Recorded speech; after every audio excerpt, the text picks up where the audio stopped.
emra, manketi pa, erura. Ank baba, amasu empa, emra. Sangsu baba, amasu empa, emra. Sangsu baba, amasu empa, emra. Sangsu baba, empa, emra, manketi pa, erura. Ank baba, amasu empa, emra. Sangsu baba, amasu empa, emra. Sangsu baba, amasu empa, emra. Sangsu baba, amasu empa, emra. Sangsu baba, amasu empa, emra. Sangsu baba, amasu empa, emra. Manketi pa, erura. Ank baba, amasu empa, emra. Sangsu baba, amasu empa, emra. Sangsu baba, amasu empa, emra. Sangsu baba, amasu empa, emra. Sangsu baba.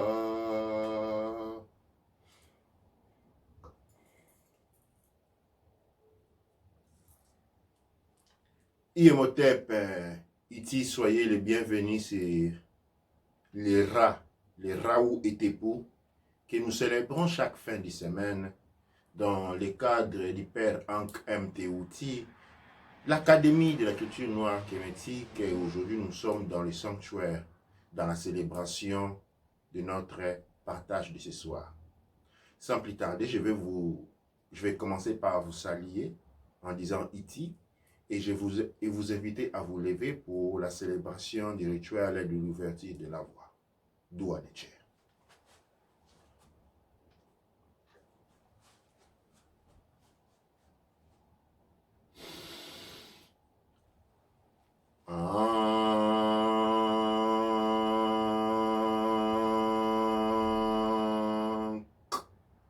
Anatrak embek et, nuk embek et. Anatrak api, nuk api, Doua Neche. Anatrak serket, nuk serket.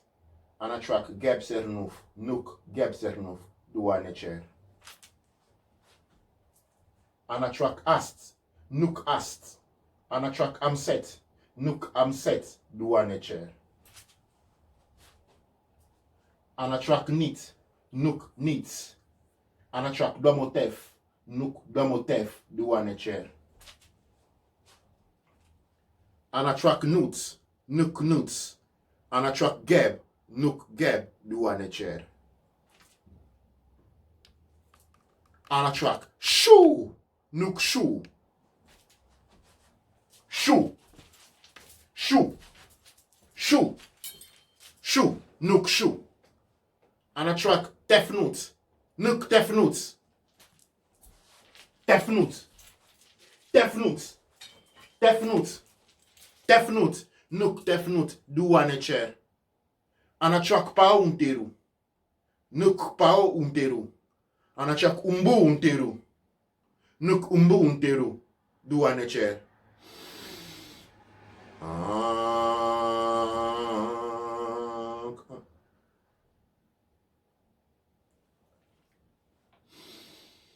Nuk penukut, nuk penukut. Nuga penuka kut, nugar kut, nugar kut. Nuk penukut, nuk penukut, nuga penuka kut, nugar kut, nugar kut. Nuk penukut, nuga penuka kut, nugar kut, nugar kut. Doua necere. Ici à tout le monde. Ici de votre présence. Doua necere ne ek. Pour vous et pour nous. Je commence par saluer le grand nombre de personnes qui ont rejoint le Père Ankh MTOT chaque semaine. Chaque jour que je reçois quelque chose comme 40 à 50 demandes d'adhésion. Et si nous faisons 40 ou 50, qui est une moyenne, des demandes journalières du Père Ankh MTOT sur Facebook, et nous la multiplions par 7, c'est-à-dire nous avons 350 personnes en moyenne qui arrivent chaque jour dans le Père Ankh MTOT. Le Père Ankh MTOT, nous sommes en train d'aller vers les 14 000 personnes. Les 14 000 personnes adhérents. Et je veux saluer ceux qui nous rejoignent aujourd'hui. Ceux qui nous ont rejoints la semaine, ceux qui nous rejoignent spécialement aujourd'hui. C'est une grande bénédiction de rejoindre le Père Ankh MTOT le jour du partage, le jour du Rao et Tepou. Aujourd'hui, avant de commencer le Rao et Tepou, je vais passer à la lecture d'une phrase d'introduction tirée du Père Ankh Héros, du Père M. Héros. Le Père M. Héros, beaucoup nous demandent. Le Père M. Héros est ce qui a été traduit par les livres de la mort des Égyptiens. Nous l'appelons le livre de celui qui est en train de naître. Nous avons entre les mains une traduction du docteur Mouata Ashby. C'est une édition du docteur Karen Jah Ashby. Donc voici le livre. Le Père M. Héros, comme il est écrit là. Okay. Je vais lire juste l'introduction qui nous prépare à la célébration ou au travail que nous allons faire aujourd'hui. Douara, Chefet, Uben, F, M, Akets, Abedets, Enet, Pets, Anetej, Era, Ek, Iti, M, Kepera, Kepera, Kemame, Neteru, Cha, Ek, Uben, Ek, Pesed, Mout, Ek, Chati, M, Soutem, Neteru. Qui veut dire, nous rendons gloire à Ra. Nous nous identifions à Ra, qui se lève à l'horizon chaque jour à l'est, dans les cieux. Hommage à la conscience universelle Ra, qui se manifeste comme Kepera, la force de la création. Kepera, la force de la création, est le créateur de tous les Netcherou. Chou et Netcherou Tefnut, qui sont des êtres de lumière, qui s'élèvent comme des êtres de lumière, de la lumière de l'air mère. Doua Netcher.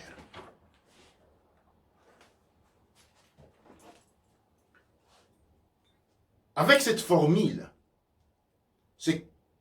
d'introduction, ces mécaou d'introduction, je dis Doua Netcher. Le titre d'aujourd'hui a quelque chose de très important.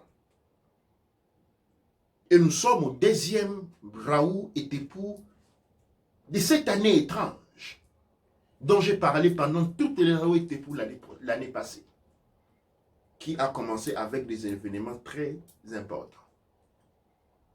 Tout de suite, nous avons une grande tension qui s'élève autour de la dynamique de la Troisième Guerre mondiale, ou la Troisième Guerre thermodynamique, avec toutes les prédictions qui s'en suivent. Mais ce n'est pas ce dont je vais parler aujourd'hui. Les journaux en parlent déjà. Les social médias, les médias sociaux, les chaînes sociales sont pleines des développements, des idées, des arguments, des thèses, des contre-thèses. Aujourd'hui, je viens vers vous en tant qu'un Kush Kamit Congo. Et en tant que Kush Kamit Congo, je vais aujourd'hui parler d'un argument sensible que beaucoup d'entre vous n'aiment pas entendre parler. C'est l'argument de la race. C'est l'argument de la race. Notre aîné Marcus Garvey, loin dans les années 20, pendant que l'Afrique était encore en train de rôtir sous les fouets coloniaux de chaque matin, les rationnements des fouets coloniaux de chaque matin, un fils, un digne fils de la maison de Ashanti, un descendant royal, dont le père, le grand-père était un roi Ashanti, qui est né dans le Jamaïque au nom de Marcus Garvey, avait déjà commencé à mener cette lutte panafricaine, cette renaissance panafricaine qui lui a porté à une réalisation.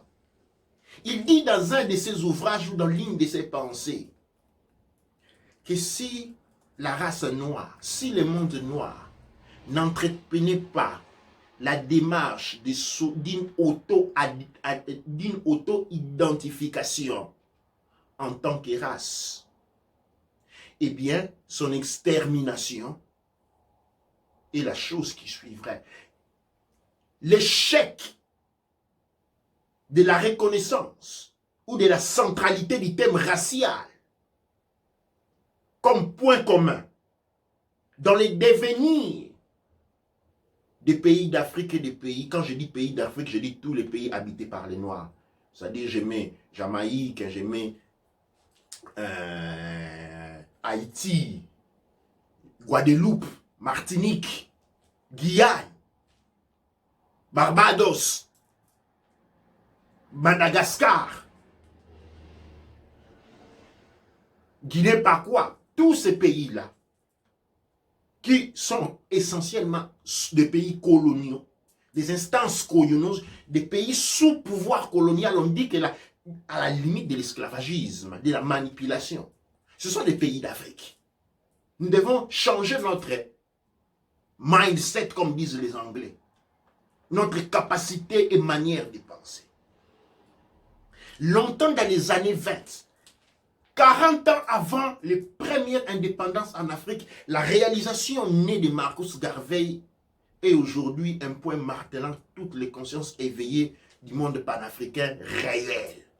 Pas le monde panafricain des salons faits de la bourgeoisie africaine décourbée, de ceux qui aujourd'hui font les bourgeois en Afrique, tout simplement parce qu'ils sont payés à maintenir toute l'humanité noire dans la misère. Et ce sont ces gens à qui nous avons été forcés à accepter la présence comme représentants politiques, ministres, gouverneurs, députés, sénateurs, parlementaires, ainsi de suite.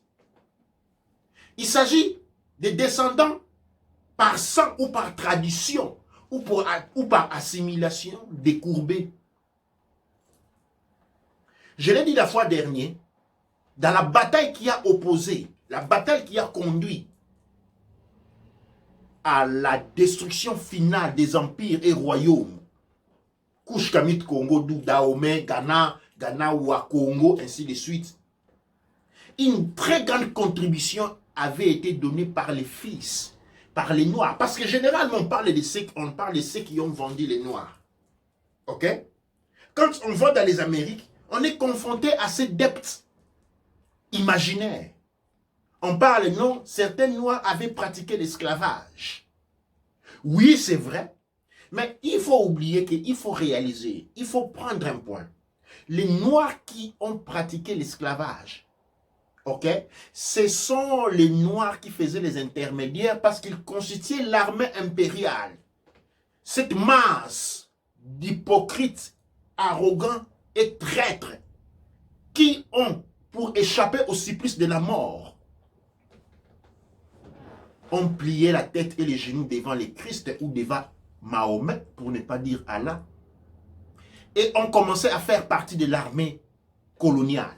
Et c'est ça, ce sont ces gens-là qui ont bâti, qui ont renforcé les rangs occidentaux, leur permettant, avec leurs capacités scientifiques, de perfectionner les armes, leurs connaissances du terrain, de savoir par où rentrer. Parce que des fois, on pose la question.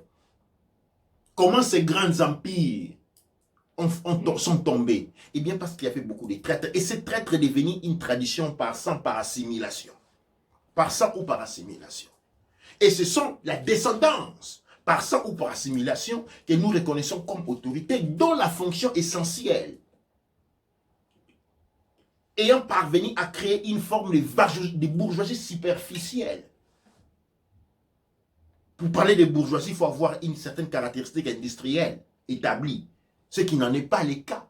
Les bourgeois sont des industriels. Or, les industriels en Afrique, à la limite, n'existaient pas. Donc, c'était une bourgeoisie maintenue, créée artificiellement. Des gens qui sont là pour assurer que la pauvreté, pour assurer le manque de développement, pour assurer que chaque génération, les jeunesses africaines, soient les plus détruites possibles. Venez en Angleterre, passez par la France, la Belgique et allez aux États-Unis.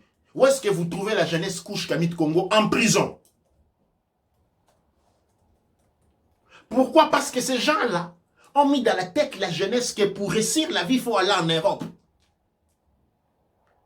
Bêtes étant, ils ont même lancé leurs propres enfants en Europe. Et ces enfants arrivés en Europe, se retrouvant devant une réalité atypique, vulgaire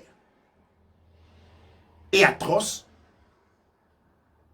finissent dans des gangs, dans la violence, comme manière de manifester leur rejet de cette société qui les rejette au départ. Mais ces traîtres ne sont pas seulement responsables de ces sacrifices-là. Regardez la jeunesse en Afrique. Cette jeunesse qui devait servir. Parce que souvenez-vous quand Kemet fit tomber en 1776, c'est cette jeunesse qui est en exil, qui s'est préparée pour revenir sur les terrains et prendre les territoires. Mais qu'est-ce que nous avons en Afrique? Qu'est-ce qui s'est passé? Nous n'avons pas de jeunesse sur les terrains capables de s'élever et continuer la résistance contemporaine. Pourquoi? Parce qu'ils ont été abandonnés par qui? Par cette race d'invertébrés, par cette race de traîtres que nous avons soutenus, applaudis comme des leaders. Et aujourd'hui, les 80% de la jeunesse, cette jeunesse qui devait aujourd'hui servir d'armes économiques, d'armes sociales, de capacités intellectuelles industrielles, a été abandonnée dans les rues à faire les délinquants, favorisant et justifiant leurs tueries, leurs massacres. Parce que, dit-on, ce sont des délinquants qu'on est en train de tuer avec les phénomènes Kuluna à Kinshasa et tant d'autres. Avec cette excuse, ok, on peut exécuter ces jeunes. Et les pauvres noirs, qui est dans une forme de vagabondage spirituel, applaudit et dit que justice a été faite. Parce que ce jeune lui avait volé 5 francs, 50 francs, 4000 francs. Il ne réalise pas la défaite, ne réalise pas la manifestation d'un plan diabolique devant ses propres yeux, devant toute son impuissance. Jeunesse après jeunesse, nous avons connu une machination détériorante. Et nous avons été impuissants devant cette machine de décapitation générationnelle. En termes culturels, mais en termes de vies humaines. Et pendant ce temps, on montait la folklore en parlant de l'Afrique dont la jeunesse est incontrôlable. Mais on ne parlait pas du taux de mortalité par assassinat de cette propre jeunesse. Ça, on n'évoque pas. Quand l'Europe parle des problèmes de la prolifération des naissances en Afrique, on écrit tous les journaux de l'Espagne en Angleterre. Mais personne dénonce. Personne ne parle de cette jeunesse massacrée. Et nous sommes allés année après année, génération après génération. Certains parlent des mains coupées du Congo. Certains parlent de l'Holocauste noir entre le 14e siècle, fin 13e siècle, début 14e siècle, jusqu'en 1885, date de la conférence de Berlin, l'année de la conférence de Berlin. Certains parlent des massacres du Dahomey, les massacres du Kenya perpétués par la France. On est toujours en train de parler des massacres au passé pour couvrir les yeux des massacres du présent. Et en attendant 2040 pour parler des massacres de 2010 et 2020 et des années 90, des années 80 et 90. Ainsi donc, on se découvre devant une élimination systématique et dite en termes francophones, l'eugénisme paraît une extinction, une élimination scientifique. Donc, on retourne dans les termes eugénisme, dont nous avons été victimes et témoins inconscients, consommés devant nos propres yeux, des maîtres consommés devant nos propres yeux et par ceux qui nous avons reconnus comme des autorités. Mais en réalité, c'était seulement des bourreaux du système d'extermination de la race noire. Et aujourd'hui, le monde noir entier est en train de pleurer. Je tourne mes yeux vers la Martinique, la Guyane. Un plan monstrueux qui a pour objectif final, eh bien, l'éradication, l'extermination proprement dite de la race noire. Tel il a été prédit par Marcus Garvey durant les années 20 et 30. Bien sûr, les nègres des salons, les coconuts, comme on dit en anglais, les noix de coco, ceux qui ont la peau noire à l'extérieur et l'esprit blanc à l'intérieur, vont tout de suite crier au scandale. Qu'est-ce qu'on est en train de raconter? Qu'est-ce qu'on est en train de dire? Aujourd'hui, on parle de mondialisation. Pourquoi on doit parler de faire la race noire? Pourquoi? Mais écoute, depuis que nous connaissons cette histoire des massacres, c'est toujours la race noire qui est persécutée. Ce n'est pas le monde entier qui est persécuté. Ce n'est pas le monde entier qui a connu le lynching. Ce n'est pas le monde entier qui a été mis à côté du droit de l'homme. C'est le monde noir. Et aujourd'hui, nous sommes devenus la risée de tout le monde. Pourquoi? Parce que nous avons accumulé quelque chose dont Marcus Garvey avait soupçonné depuis les années 20. Il dit que le mimétisme, c'est-à-dire le vouloir devenir comme un blanc, comme on appelle le mimétisme, dans le monde noir, cette tendance à se lisser les cheveux, à s'éclaircir la peau, à penser que l'idéal du devenir tel implanté par la religion chrétienne, parce que le modèle est Jésus-Christ. Comme on dit, tu veux se conformer à Jésus-Christ. Cette conformation n'est pas aptitudinale. Elle est physiologique, il faut ressembler. Et comme on dit, l'Église est l'épouse de Christ. Donc, hommes et femmes noirs sont devenus l'épouse de Christ. Et l'épouse répond au commandement du mari.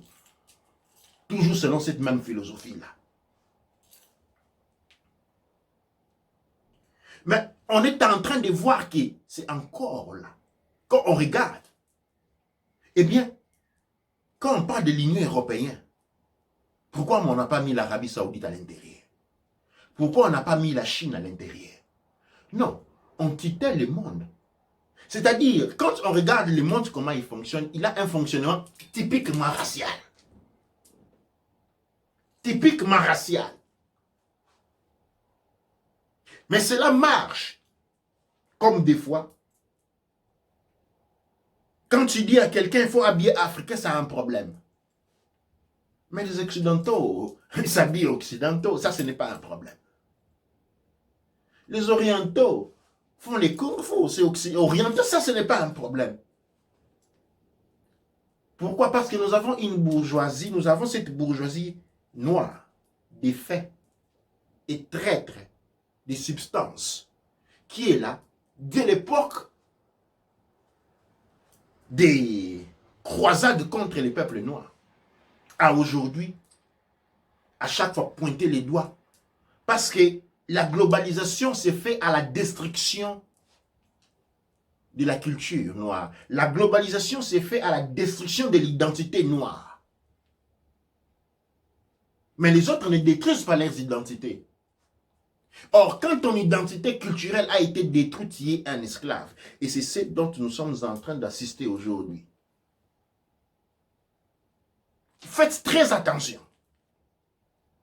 Parce que les droits de l'homme disent que tous les hommes sont égaux devant la loi.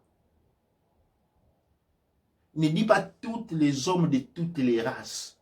En fait, en France, une femme s'était levée pour dire, pour revendiquer à cette affirmation-là du XVIIe siècle, et dit, comme on dit tous les hommes, nous aussi on va dire toutes les femmes sont égaux. En fait, vous savez qu'est-ce qui est arrivé à cette femme? On a guillotiné. Voltaire, en fait, répond à cette problématique en insistant et en pointillant que quand on dit tous les hommes, l'homme noir ne fait pas partie de tous les hommes. Voltaire insiste en disant dans la littérature occidentale que est-ce que les singes bénéficient aussi des droits de l'homme parce qu'il a une tête, des yeux, des bras, un nez avec des narines, une bouche, une langue et des dents. Parce qu'il a la lyre d'un homme. Non. Et par conséquent, ces droits étaient enlevés à l'homme noir, d'où encore aujourd'hui l'existence et la valence légale de ce qu'on appelle les droits de l'indigénat.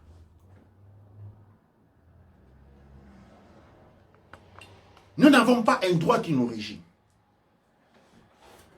Nous n'avons pas une représentation, une force. Parce qu'aujourd'hui, si aujourd'hui, nous arrivons au point où les dangers arrivent directement chez nous. C'est parce que nous avons dormi et que la faiblesse économique accumulée par laquelle le monde noir n'est qu'un monde de consommation et ne produit absolument rien. Cette tendance ayant corroboré, porté à la haine dont j'ai parlé couramment, dont Marcus Garvey avait décelé les dangers. Il dit, ce mimétisme n'est pas tellement un problème. Le vrai problème arrivera le moment de la fin. L'alarme qui sonne, déterminant l'autodestruction et la haine raciale. En fait, quand tu dis race noire, ceux qui disent non, non, non, non, non, parlons pas des races, ce sont ceux qui sont atteints par ces virus d'autodestruction. C'est ainsi, la haine raciale est une maladie pire et c'est ce qui est en train de consommer tout le monde noir ou haïmé partout où nous nous trouvons. On veut se regarder dans les miroirs et se voir blanc. Donc, il y a un refus de l'identité propre. Et cette refus-là, le refus de l'identité propre est accompagné par la misère. Ainsi donc, l'on devient misérable. Et l'on pense parce qu'on vit en Angleterre, en France, qu'on échappe à cette misère. Mais attention, regardez les statistiques de la population noire en Europe, où vous voyez quel rang social occupe-t-elle. C'est le rang de la pauvreté la plus basse. Ce n'est pas parce que vous avez un salaire que c'est là. Absolument pas. On occupe au plus bas la pauvreté. Parce qu'aucun peuple se développe au-delà du champ culturel qui ne l'appartient pas. Du moment où on abandonne son identité culturelle, on est condamné. À moins que l'on puisse retrousser chemin. On est condamné à la misère. Et les seules personnes que nous avons dans le monde noir qui se disent qui lèvent les épaules. À 80, ils sont faits à 70% des voleurs des banques. Des prostituées. Des agents. Et là, je tiens à un autre point. Des agents qui contribuent à la destruction du monde noir. Pour ça, ils sont payés. C'est-à-dire les pasteurs qui continuent à expandre une maladie dans les communautés noires. À fermer les yeux des gens devant une destruction aussi certaine. À pression des évangiles qui sont non datés. Qui ne servent même plus de guides à ceux dont ces évangiles sont des droits. Parce qu'ils sont hors temps. Ils sont retenus seulement comme reliques historiques. Pas utilisés comme des modèles à emprunter dans une circonstance de vie contemporaine. Abraham, Mosée, ou tout ce qu'on dit dans la Bible, n'ont pas jamais confronté l'expérience de l'existence telle qu'elle est aujourd'hui. Comment pouvons-nous prendre comme exemple pour affronter la vie des modèles, des comportements qui, quand ils ont été exprimés, il n'y avait pas la complexité de la situation qu'on avait aujourd'hui. Le peuple qui disent détenir, les Hébreux n'utilisent pas ces documents-là comme guide de vie, mais comme relique historique, comme point de référence historique. Nous avons ces musiciens et les ministres, c'est-à-dire toutes les personnes que nous pouvons voir, disons, dans la prospérité, ce sont toutes les personnes qui sont payées par la machine coloniale, qui sont maintenues par la machine coloniale, les uns pour maintenir la pauvreté, le non-développement dans le monde noir, les noirs pour abrutir culturellement le monde noir. Des assassins culturels et des traîtres, voilà l'exemple de l'excellence dans le monde noir. Et nous devons dire, nous devons réaliser que nous sommes arrivés, nous nous approchons à la fin de cette expérience qui a servi de guerre froide, qui a servi des mécanismes de chapeautage dans cette guerre froide, inconsciente des Noirs, entre le monde noir et le monde colonial. Parce qu'il y a une guerre froide qui a duré tout ce temps. En 2020, une autre situation se prolifère.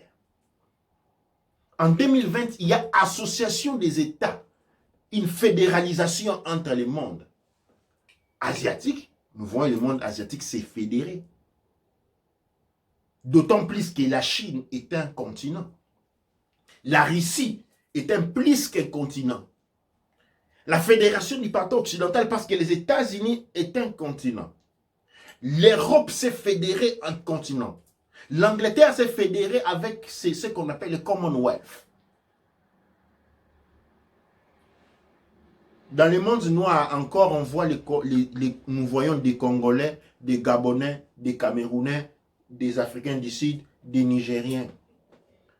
Et c'est dans ces États fragmentés, vulnérables, incapables de se défendre, bon à quémander, que nous voulons engager une contraposition avec un monde qui ne voit notre territoire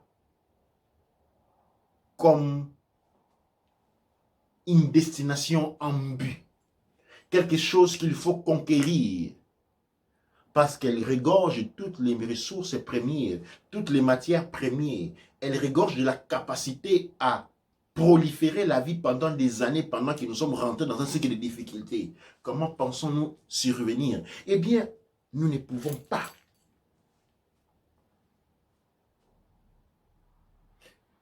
Et comptez bien, nous avons 5 ans.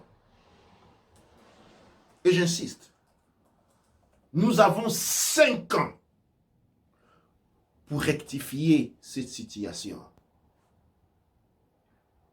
Nous avons 5 ans pour retrousser les chemins et apprendre nos cultures, connaître nos cultures, développer nos cultures. En développant nos cultures, nous avons développé l'amour de soi, en abandonnant la haine culturelle qui est la haine de soi.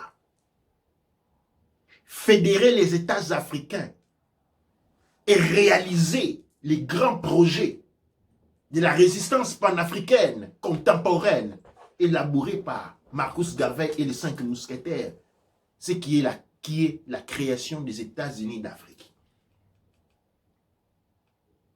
Derrière moi, vous pouvez voir un décor différent, élogeant un drapeau, les tout premiers drapeaux, les seuls et l'unique drapeau que les peuples noirs ont forgé pour eux. Marcus Garvey avait été élu président des États-Unis d'Afrique en exil entre les années 20 et les années 30. Une hymne appelée l'hymne de l'Éthiopie avait été inventé, intonné, et ces drapeaux qui avaient des significations différentes de cette époque, aujourd'hui nous la réintroduisons à travers les rouges, la connexion que nous avons avec nos ancêtres. Et la connexion que nous avons entre nous. Souvenons-nous que nous sommes fils et filles et fils des mêmes ancêtres. Le noir qui est la résistance, la construction, le travail intérieur. L'étude de nos cultures. Parce que le développement, tout comme un enfant, c'est dans l'utérus de la mère, c'est dans l'obscurité. La graine germole est sous la terre de l'obscurité. L'industrialisation, tout ça est représenté par les couleurs noires, la couleur noire. Et la couleur verte ici représente l'espoir et la certitude de la victoire. La couleur verte symbolise l'espoir et la certitude de la victoire. En combinant ces trois éléments, nous avons ce que le Congo appelle les Makuku Matatu. L'omniprésence, l'omnipouvoir, l'omniscience. Aoussar. Contrairement ici, Aoussar est les verts. Teouti, les noirs. Et Seker, les rouges. Et donc, voilà. Aujourd'hui, nous sommes conviés. Aussi, la création des États-Unis d'Afrique. Quand on dit État, me disait mon frère Malik, des États de New York aux États-Unis. Quand on dit les États, ça ne signifie pas une parcelle de terre. Ça signifie un état d'esprit. L'État, c'est ici. C'est une forme, pensée. C'est-à-dire, nous devons rentrer dans la conceptualisation de l'unité dans l'esprit du monde noir. C'est ainsi que ce drapeau sera mis en disposition des uns et des autres. Il doit habiter toutes les maisons noires. Parce que ce drapeau dit ici que nous allons vaincre. Il dit ici que nous ne nous laisserons pas abattre. Il dit ici que ensemble nous pouvons changer les résultats. Ensemble nous pouvons changer les destins qui nous a été mis sur la tête sans nous avoir consultés. La victoire est nôtre. Mais seulement comme ces trois couleurs les représentent. La toute première partie du Paouti Néterou les représente. C'est dans l'unité. Et c'est au nom de cette unité que je viens. Parce que si nous n'arriverons pas dans les 5 ans à réaliser cette grande unité, si les États-Unis d'Afrique ne deviennent pas une réalité dans 5 ans, si nous n'arrêtons pas dans 2020, si nous n'arrivons pas en 2020 à complètement arrêter l'immigration, qui n'est autre que l'abandon des terres sacrées, nous avons dit, nos ancêtres nous ont laissé ces messages. Quand les colons sont arrivés, ils avaient la Bible et nous avions la terre. Ils nous ont demandé de fermer les yeux et de prier. Quand nous avons ouvert les yeux et ils avaient la terre, nous avions la Bible. Mais je pense que cette réalité est très actuelle. Et se déroule exactement aujourd'hui. Où nous sommes contraints de penser qu'en abandonnant la terre de nos ancêtres, qui est la seule richesse, en abandonnant la plus grande richesse dont tout le monde convoite, en allant sur des terres où rien ne pousse, où même l'eau à boire doit être traitée, nous allons obtenir la liberté. Non, nous allons en esclavage parce qu'en abandonnant l'Afrique, nous abandonnons tout ce qu'elle a avec. En abandonnant l'Afrique, en abandonnant notre culture, nous abandonnons notre droit divin à être des êtres humains. En abandonnant l'Afrique, nous devenons des marchandises parce qu'on déporte une marchandise. Et quand nous acceptons cette déportation sans mission, on devient des marchandises et en devenant des marchandises, on accepte par assimilation sa propre misère. Mais quitter l'Afrique n'est pas quitter l'Afrique physiquement. L'abandon de l'Afrique est fait même sur terrain, en abandonnant sa culture. Quelle honte! Quelle honte aujourd'hui en Afrique centrale, où l'on pense que vivre comme un Occidental serait l'idéal. Pendant qu'ici, les hôpitaux sont pleins de personnes. La nourriture fraîche, bonne africaine n'est plus acceptée au profit des produits alimentaires importés, créés, je ne sais, vous savez, faits de, je ne sais pas quand. Les populations occidentales sont empreintes de toutes les maladies imaginaires et imaginables, dues à l'alimentation insaine qui les a affectées pendant les dernières 30-40 ans. Et c'est cette alimentation-là qui est devenue à la mort. Un peuple conduit à la dérive, postré vers la mort certaine parce que les moyens et les instruments médicaux aptes à traiter ce genre de maladies ne vous seront pas donnés. Ainsi donc, l'acculturation, l'abandon culturel, l'aliénation culturelle porte à une mort certaine. Et c'est cette mort qui est en train de toquer aux portes dont je vous parle à Raoult au début. Oui, les privilégiés de ce système de destruction du monde noir, les privilégiés de ce système qui permanent, qui exigent le non-développement du monde noir, se crieront outrage. C'est pas vrai. Le monde est global parce qu'ils ne voient que des égoïstes et des pires races. Parce que pour eux, le développement signifie sa propre petite maison avec un climatiseur, une petite voiture et de l'argent qui arrive pour lui parce que la pauvreté des autres ne lui affecte absolument pas. Parce qu'il en est la cause. Et les déterrant par juxtaposition. Et donc c'est cette conscience africaine que nous devons développer. Nous devons réaliser que nous sommes enchaînés et que nous avons été mis dans un rêve où nous rêvons d'être en liberté. Nous devons réaliser, comme dit mon petit frère Zamunda, nous sommes en train de faire un rêve qui est plus long que le sommeil. Le sommeil est fini, nous avons continué à rêver. Et les dangers dans ces cas-là sont monstrueux. Et nous devons nous réveiller de ces cauchemars. Mais nous devons nous réveiller en tant que peuple. Mais pas en tant que Congolais. Une identité que j'ai abandonnée depuis longtemps. Je ne suis pas un Congolais. Je suis un Kush Kamit Congo. À la limite, je suis un Africain. Un Kush Kamit Congo. Nous devons réveiller cet instinct. Nous devons sortir des paramètres nationaux. Nous devons sortir des paramètres patriotiques et intégrer les paramètres raciaux. Parce que l'amour racial n'est pas la haine. L'amour racial n'a rien à voir avec la haine.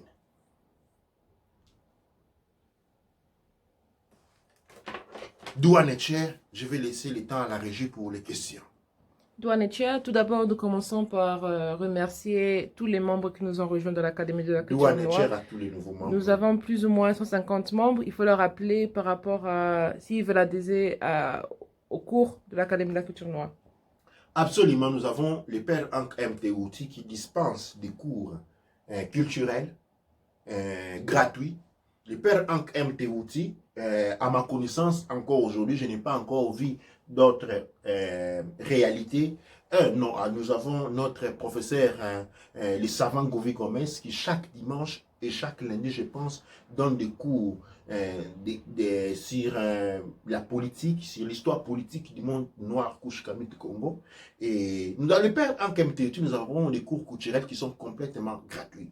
Vous n'avez qu'à nous contacter. Et depuis le mois de février, nous allons mettre en disposition d'une académie de l'histoire de la résistance politique. Parce que nous soutenons qu'on ne peut pas pratiquer de la politique en Afrique quand on ne connaît pas l'histoire de la politique africaine. Et l'histoire de la politique africaine, ce n'est pas l'histoire des courbés, des vendeurs, de ceux qui ont trahi les royautés pour des profits personnels et de leurs propres enfants. L'histoire de la résistance, Couche Kamit Congo, l'histoire politique et l'histoire de la résistance, commencé par nos ancêtres depuis la première invasion des Kemet. Mais c'est remontant encore à l'invasion des peuples des Canaan, Couche Kamit Congo, dans les territoires aujourd'hui appelés l'Inde et le Pakistan. C'est portroyant jusqu'en 1885.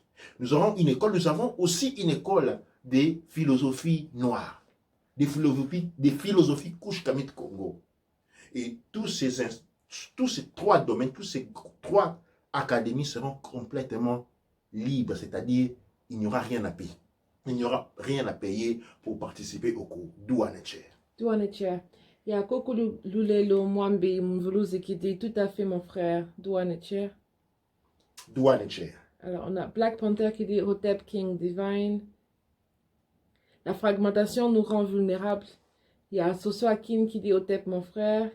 Il y a Songwa qui dit Douanecher. Aliénation mentale. Il y a Kokolulelo qui dit encore le nègre de maison, il a l'aliénation mentale. Et beaucoup d'autres qui disent Hotep, Hotep, Hotep. Voilà. Et donc, une des questions que j'ai reçues par message, c'était par rapport au fait qu'on a parlé de la jeunesse dans la rue, sans emploi, sans direction. Et quel est le futur qu'on voit pour eux en 2020? Si tout continue de la manière dont on se trouve. Quel futur? Je vais vous raconter rapidement une toute petite histoire. Je suis né à Kinshasa et grandi à Kinshasa, entre Limete et Matungé. Ceux qui connaissent la ville de Kinshasa, à Matungé, il y a la rivière Kalamu. Et derrière la rivière Kalamu, il y avait comme une petite, je dirais, savane. De peut-être 1 kilomètre ou non, 2 kilomètres carrés, quelque chose comme ça.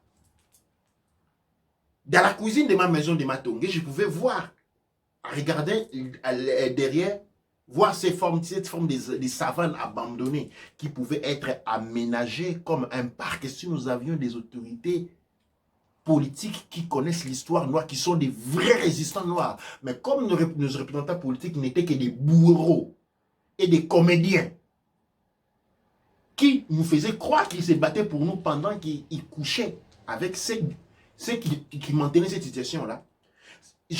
On voyait quelques enfants de mon propre âge, c'est-à-dire 5 ans, 6 ans, 7 ans, qui dormaient dehors.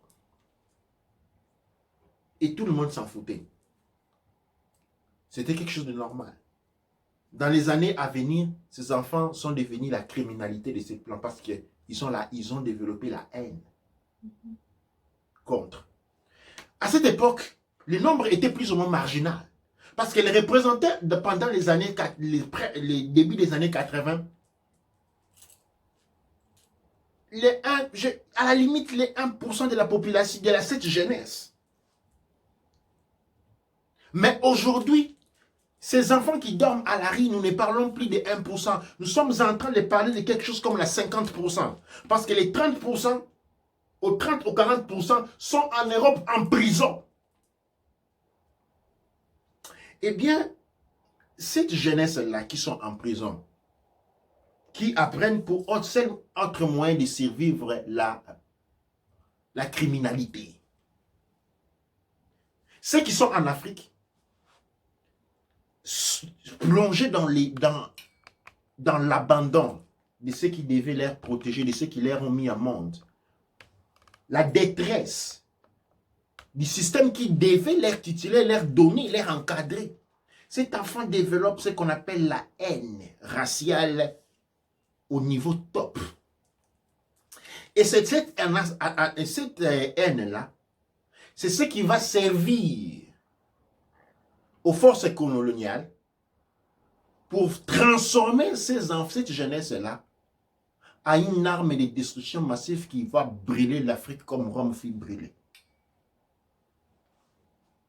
Parce que quand un problème, une hégémonie, une attaque va se passer, ces enfants-là ne vont pas être des défenseurs, mais des vautours. Ils vont profiter de cette faiblesse systématique, et bien pour venir se venger sur la peau de ceux qui devraient les protéger et ne l'ont pas fait, de ceux qui devaient les tuteler et ne l'ont pas fait. C'est-à-dire, ce ne sera pas, encore une fois, souvenez-vous, chers Sen et Senettes, j'ai dit, durant la conquête coloniale, c'était une armée des Noirs, c'était les Noirs qui étaient mis en première ligne pour attaquer les royaumes. C'était les Noirs qui s'introduisaient dans les royaumes, violaient, tuaient, c'était des Noirs. Et ils attrapaient les autres Noirs, ligotés, à les livrer aux Blancs. D'où est née cette thèse dans laquelle les Noirs avaient vendu les Blancs. Eh bien, nous allons revoir la même scène si nous n'arrêtons pas cela. C'est-à-dire ces enfants dont la haine est au maximum contre cette société avare, malade, pervers, des adultes qui devaient les protéger ne l'ont pas fait, de cette société civile qui leur devait garantir le bien-être ne l'ont pas fait. Quand l'attaque va être livrée contre l'Afrique, eh bien l'ennemi va se réveiller de l'intérieur, pas de l'extérieur. C'est cette jeunesse-là qui va rentrer dans les maisons, tuer, violer, en titre de revanche. Exactement. C'est cette armée-là, c'est cette jeunesse-là qui représente une armée, qui est lui, ce qu'on appelle le cheval de Troie dans la philosophie occidentale, qui va attaquer de l'intérieur et ouvrir les portes à l'ennemi pour l'anéantir à son tour parce qu'il représentait un danger, c'est-à-dire quelque chose que l'on ne peut pas raisonner avec. Et nous aurons un effondrement complet. Ce que je dis peut sembler un récit fantastique, à la limite de la science-fiction.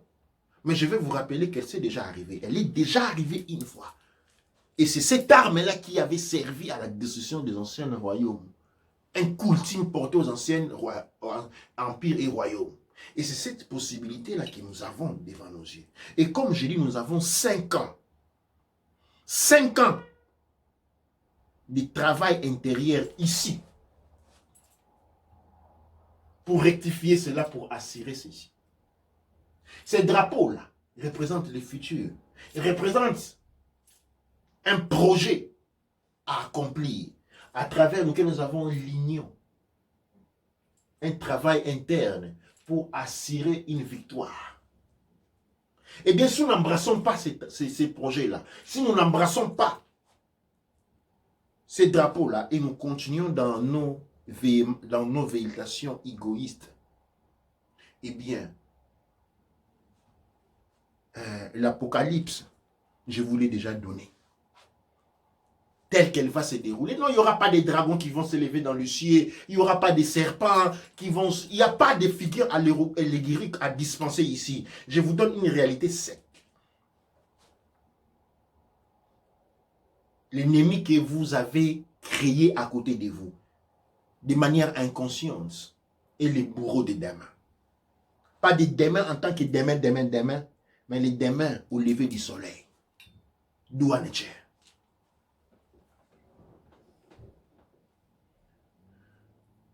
C'est avec ces mots que nous marquons une fin au Raoult et Tepou de ce soir.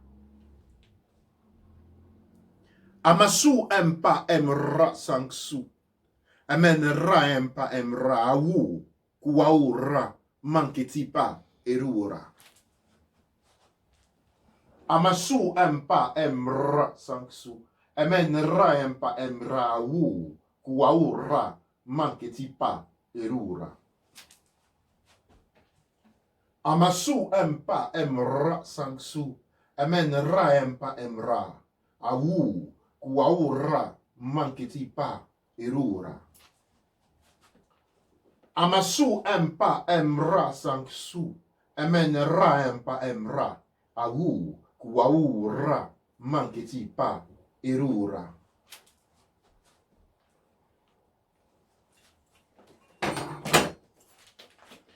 Nous allons conclure avec une formule de conclusion du père M. Hérou.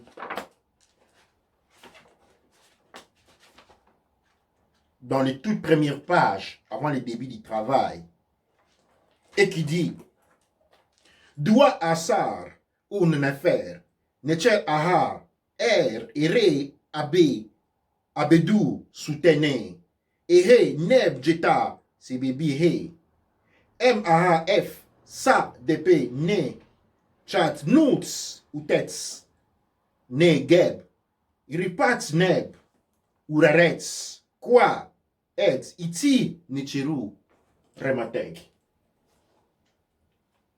Doua ou enter.